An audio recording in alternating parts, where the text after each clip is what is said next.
मिस्र के पिरामिडों की तरह ही मानव सभ्यता के क्रमिक विकास का इतिहास एक से बढ़कर एक अजूबों से भरा पड़ा है। ये इंसान की जिजीविषा और अदम्य इच्छा शक्ति का ही परिणाम है, जो उसे सभी प्राणियों में सर्वश्रेष्ठ बनाती है।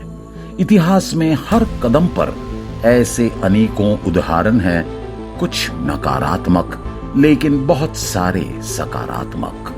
विकास का ये क्रम अभी भी जारी है और साथ ही हमारे सीखने का भी।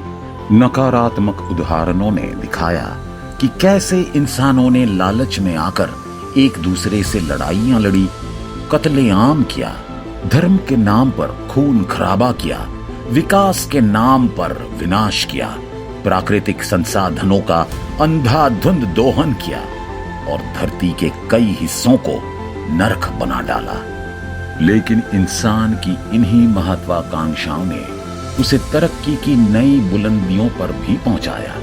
ये उसकी इच्छा शक्ति ही थी जो उसने गुफाओं में रहने से लेकर शानदार आलीशान भवनों, नदियों में बांस की भट्टियों से लेकर बड़े बड़े हवाई जहाजों और धरती के अनजाने किनारों से लेकर मंगल तक का सफर तय किया। लेकिन ये सब रातों रात नहीं हो गया। ये सफर न जाने कितनी सहस्त्राब्दियों से बदस्तूर जारी है। सफर की इसी कड़ी में प्राचीन मिस्र के पिरामिडों का निर्माण किया गया।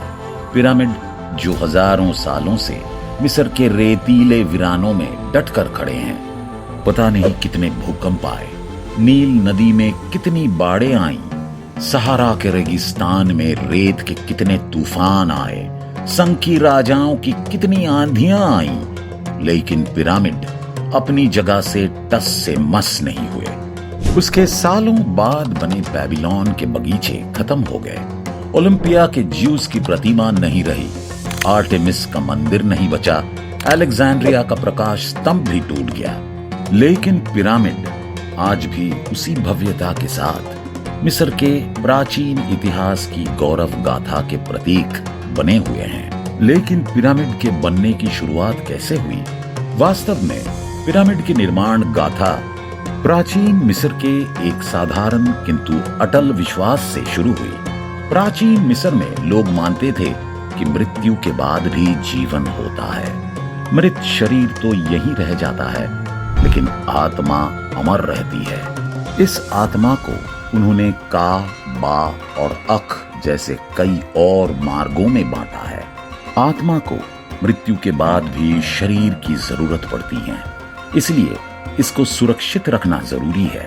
यही कारण है कि शरीर को सुरक्षित रखने के लिए शरीर सुखाने और लेप लगाने की प्रक्रिया शुरू की गई। आत्मा के दोनों भागों का और बा को मृत्यु के बाद भी खाने पीने की जरूरत पड़ती है, इसीलिए मृतक के शरीर के पास खाने पीने की सामान भी रखे जाते हैं। मृत्यु के बाद भी आत्मा को उसकी रोजमर्रा की जरूरत की चीजों से दूर ना रहना पड़े, इसलिए मृत शरीर के पास आभूषण, कपड़े इत्यादि भी रखे जाते हैं। उनकी इसी धारणा ने मिस्र के इतिहास के क्रमिक विकास में पिरामिडों को जन्म दिया। इन सब की शुरुआत हुई मिट्टी में मृत शरीरों को दबाने के साथ। क्योंकि मिस्र के लोग अगले जन्म में विश्वास रखते थे, इसलिए मरने के बाद वहां मृतक के शरीर को जमीन में एक गड्ढा खोदकर दफनाने की प्रथा थी। रेतीली जमीन में एक चटाई के ऊपर मृत शरीर को रखकर उसे रेत और मिट्टी से ढक दिया जाता था। रेगिस्तानी धरती में तपती रेत इनके लिए एक प्राकृतिक सुरक्षा कवच प्रदान करती थी और उन्हें सड़ने से बचाती थी। सड़ने के बजाय वो सूख जाते थे। यही मृत शरीरों के ममीकरण का सबसे पहला और प्राकृतिक तरीका था। मृत शरीर के साथ ही उस इंसान की रोजमर्रा की सारी जरूरत की चीजें, इनके वस्त्र, आभूषण, खाने पीने की कुछ चीजें इत्यादि भी रख दी जाती थी। यहाँ कोई शरीर दफनाया गया है, इस बात की पहचान के लिए मिट्टी का एक छोटा ढेर बना दिया जाता था।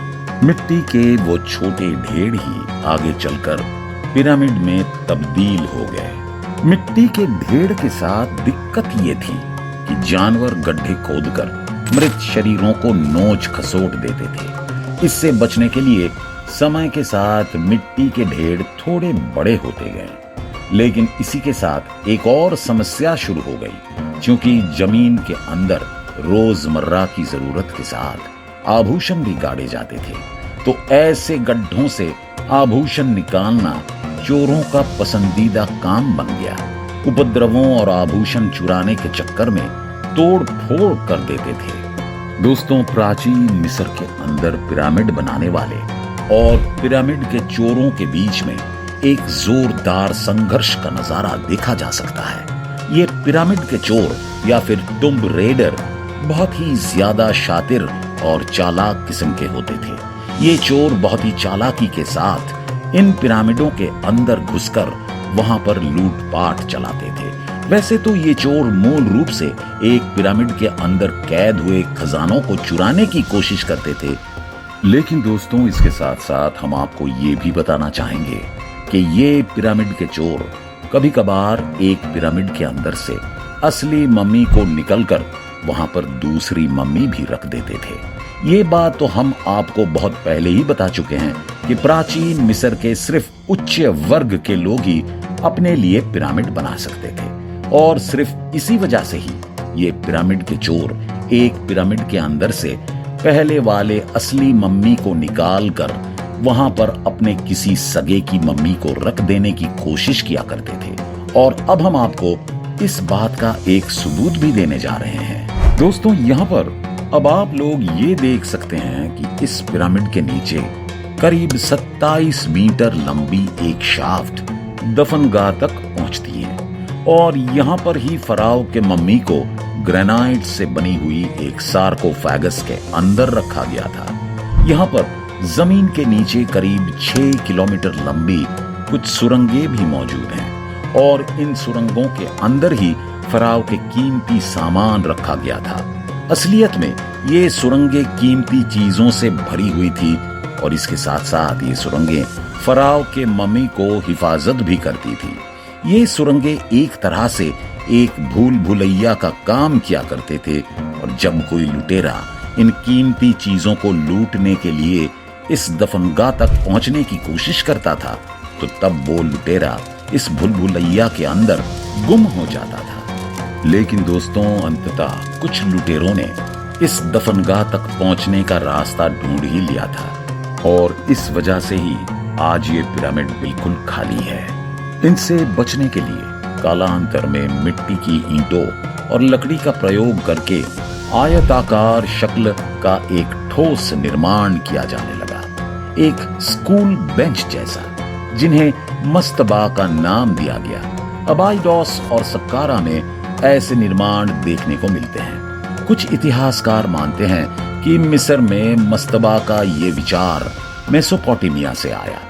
अब मृत शरीरों को सीधे जमीन में दफनाने के बजाय ताबूत का प्रयोग होने लगा, जिससे रेत द्वारा प्राकृतिक ममीकरण की प्रक्रिया बंद हो गई।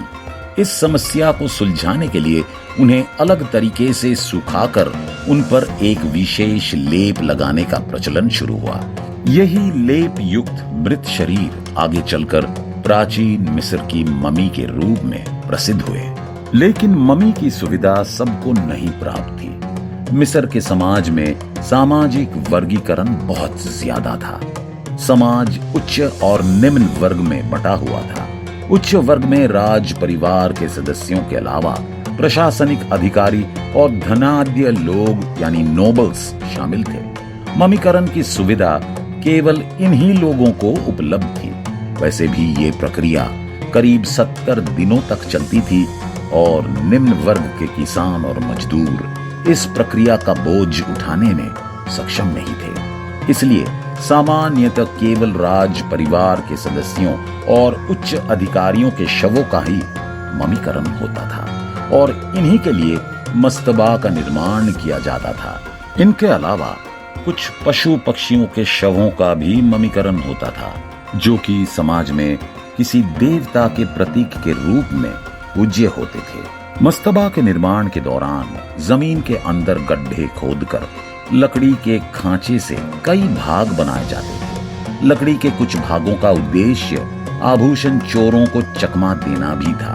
ये सब मिस्र के प्राचीन राज्य के पहले और दूसरे राजवंश तक चला। सबसे पहले मस्तबा अबाइडोस में बनाए गए, जो कालांतर में उत्तर दिशा में सक्कारा की तरफ बनाए जाने लगे। तीसरे राजवंश में राजा जोसेर के मकबरे के निर्माण के समय उसके वास्तुकार इम्होटेप ने मकबरे को भव्य रूप देने के लिए एक के ऊपर मस्तबों की 6 सतह बनाई और हर सतह नीचे वाली सतह से छोटी होती जाती थी। इसके निर्माण में मिट्टी की ईंटों की जगह पत्थरों का प्रयोग किया गया।